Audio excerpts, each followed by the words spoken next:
Day mga idol, so dumating na nga yung in-order natin shock ng NMAX version 2. So ito ay napanood natin na ngayon, titingnan natin kung gaano ka-legit. Ito ay isang klase ng shock ng NMAX na pangulian na sinasabi nilang mura na, sulit pa. So ngayon dito natin makikita kung totoo nga ba ang sinasabi nila. The moment of truth! Oh ha? Oh, diba ito? In-order natin sa Shopee. So idol, bubuksan natin kung legit at maayos ito. So yun. So nakakarton. Yan, nakakarton naman. So tingnan natin yung laman. So ayun na nga, nakakarton na, may doble pa. So ayan, yan, excited na tayo makita. Ano daw to? Shock ng gawa ng Thailand. So tingnan pa natin.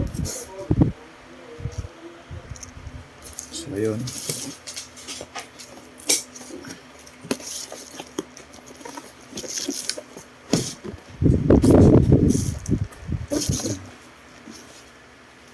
Yan, shock absorber MHR.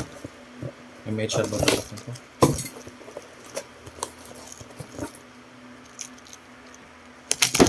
Ay. So ayun. Ito na nga yung shock natin.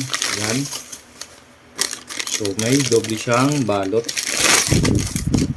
Yan. MHR Racing. So sabi dun, nakikita natin sa may gumamit nito, adjustable daw siya, nagagamit.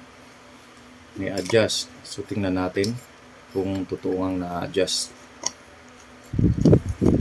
Yan. Tapos may kasama na siyang ito, adjuster. Yan. So ito. Tapos may kasama rin siyang sticker. Ayan. Oh yeah.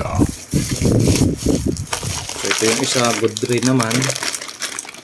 So maganda, sa Shopee ko lang na order. So update ko kayo pag naikabit na natin sa motor natin. Ano? Check natin yung gas nito kung may laman. Meron, no?